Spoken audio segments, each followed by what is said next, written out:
بوريك الافران بحشوه الجبنه بطريقه صحيه من غير ولا جرام دقيق ابيض، من غير بيض ولا عجن ولا اي مجهود، في وجبه الفطار او في وجبه العشاء. الطعم خطير وفي الشبع مفيش احلى من كده، والسعرات كمان مش عاليه ابدا. كالعاده انتوا هتجربوا وتحكموا بنفسكم من اول قطعه هتاكلوها، احساس الشبع اللي هتحسوا بيه والكام ساعه. ما تنسوش بقى اللايك والشير والكومنت الحلو، ويلا بينا نبتدي في الوصفه والطريقه على طول. دقيق الحبه الكامله، وانا بستخدم دقيق سنبله الفرات. الكميه اللي انا محتاجاها من الدقيق كوبايتين، واستخدمت كوبايه عاديه جدا من البيت في معيار الدقيق، مش كوب معياري ولا حاجه. ضفت على الدقيق نص معلقه صغيره من البيكنج باودر، ودي بتشتغل معانا في المعجنات زي المحسن بالظبط. الدقيق اللي انا بستخدمه دقيق قمح كامل للدايت طبعا، واسمه سنبله الفرات، وده شكل الباكت بتاعه. بعد كده معايا معلقه صغيره، معلقه الشاي مليانه من الخميره الجافه الفوريه، وعشان تتفاعل بالشكل ده ضفت عليها نص معلقه صغيره من السكر او من العسل، ودوبتهم في شويه ميه دافين. ولازم نعمل الاختبار ده قبل ما نشتغل في اي معجنات علشان نتاكد من نجاح ونشاط الخميره. بعد كده معايا علبه من الزبادي صغيره، حجمها تقريبا 105 جرام. لو عايزه الوصفه معاكي تكون نباتيه شيليها خالص من الوصفه. انا النهارده حبيت اضيف للعجينه بتاعتي زبادي علشان تكون مغذيه اكتر كمان. واخيرا هحتاج ل3 معالق كبيره من الزيت. تقدري تستخدمي زيت الزيتون او زبده او سمنه، دوبيهم وخدي منهم 3 معالق كبيره، والعجن هيكون بالميه. في طبق كده معايا هبدا انزل بالدقيق اللي عليه البيكنج باودر، هضيف رشه من الملح، هضيف الخميره، كمان هنزل بعلبه الزبادي. طبعا علبه الزبادي يفضل تكوني مطلعاها قبل الشغل في الوصفه علشان تكون واخده معاكي درجه حراره الجو، مش ساقعه من التلاجة، علشان ما تعطلش نشاط الخميره. وهعمل كده تركه زياده النهارده علشان حابه تكون المعجنات بتاعتي ليها لون كده محمر شويه زي بتاعه المخابز والافران. فهاخد كده حاجه بسيطه جدا، حوالي نص معلقه او معلقه صغيره ممسوحه كده من الصلصه، هنزل بيها كده. هضيف كمان معلقه صغيره من الخل، طبعا لا غنى عنه في المعجنات. وهسيب خطوه الزيت في النهايه خالص. هقلب في البدايه الحاجات دي مع بعضها، وخطوه السائل اللي هو الميه هنزل بيها تدريجي، بس الاول اشوف احتياج العجينه للميه هيكون قد ايه. على فكره انا ما بعجنش، انا مجرد بقلب الحاجات في بعضها لغايه لما تشكل معايا عجينه.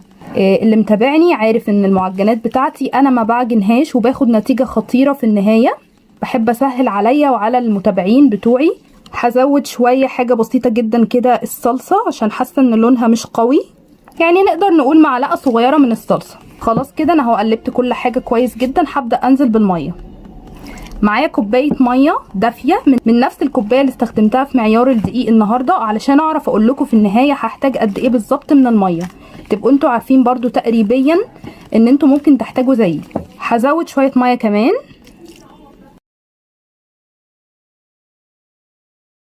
كده خلاص انا وصلت لعجينه طريه فيها تلزيقه. لما اعمل كده بصوا ازاي بتلزق. دلوقتي هنزل بالزيت. خطوه الزيت خلوها اخر خطوه، ونشرب العجينه للزيت كويس جدا. احتاجت كده بالظبط اقل من ربع كوبايه من الميه. ده بيكون شكل العجينه النهائي، عجينه طريه وفيها سنه من التلزيق. هسيبها بقى كده في الطبق بالشكل ده لغايه لما تخمر ويتضاعف حجمها الضعف.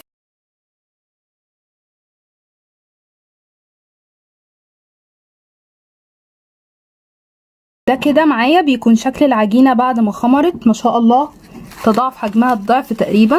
هنزل منها كل الهواء ده بالشكل ده، وطريه جدا وخطيره. العجينه دي تقدروا تعملوا منها اي معجنات تيجي في دماغكم، مش شرط خالص الفطائر اللي انا عاملاها النهارده.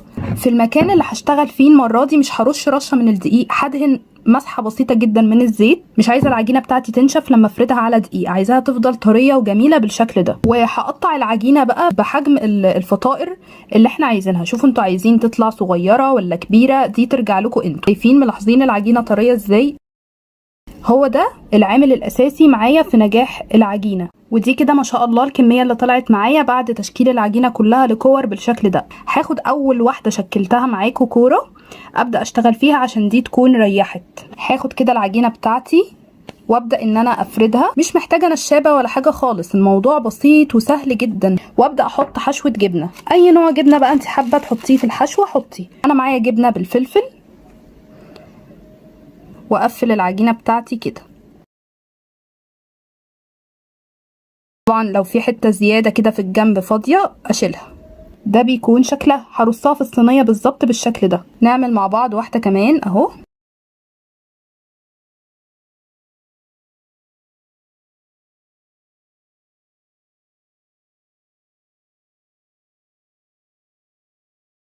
شوفوا جمالها. ده كده معايا بيكون شكل الفطائر بعد ما خلصتها كلها بنفس الطريقه اللي وريتها لكم. دلوقتي انا دفيت الفرن بس شويه علشان اسيب فيه العجين يخمر ويتضاعف حجمه للمره التانية لمده ربع ساعه مش اكتر من كده، وهرجع لكم تاني. ده كده ما شاء الله بيكون شكل العجينه بعد ما تضاعف حجمها الضعف زي ما انتم شايفين، كل واحده بقت الضعف. هدهنهم بصفار بيضه متخفف بفانيليا وخل، ونرش رشه بقى من اي بذور حابينها. انا معايا حبه البركه ومعايا حبوب السمسم. طبعا في المرحله دي تكون ايديكي خفيفه جدا وانتي بتدهني كده الدهان ده. وكمان دلوقتي انا فتحت الفرن يبدا يسخن علشان ندخل الفطائر على فرن يكون سخن.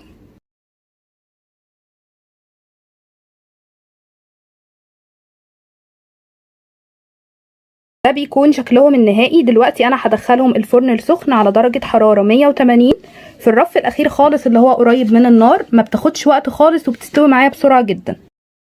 وده معايا بيكون شكلهم بعد خلاص ما استووا. طلعتهم من الفرن. طبعا انا عرفت ان هو استوى لما اخد لون ذهبي خطير من تحت بالشكل ده. طفيت الفرن وفتحت عليه الشوايه وانا واقفه جنبه ياخد لون ذهبي بسيط من فوق الوش. التسويه كلها على بعضها لا تتعدى ال 12 دقيقه. احلى وانجح الفطائر اللي هتجربوها، هشه وطريه وخطيره، منقذه في اي وقت. اعملي منها كميه وشيليها في الفريزر تطلعيها على التسخين والاكل على طول. منقذه بقى جدا بالشكل ده. بتكون في وجبه فطار، عايز تاخدي معاكي الشغل حاجه سريعه كده. بالنسبه للسعرات الحراريه في الفطيره الواحده، طبعا اكيد كل ما طلعتي عدد فطائر اكتر السعرات بتقل. انا بالنسبه لي طلعت معايا 8 قطع، فكده القطعه الواحده هيوصل سعراتها تقريبا ل 100 سعر حراري. يعني سعرات جميله جدا. نقدر ناكل قطعتين مثلا في وجبه الفطار. كلنا بنزهق من الاكل التقليدي، فول وبيض وجبنه وكده، فممكن فطائر زي دي بتكون لذيذه جدا وقتها. نطلع كده منها وناكل مع طبق من الخضار وكوبايه شاي بلبن. مفيش احلى من كده. تنياكم حبايبي تجربوا الوصفه وترجعوا تقولوا لي رايكم في الكومنتات. رايكم بيهمني جدا.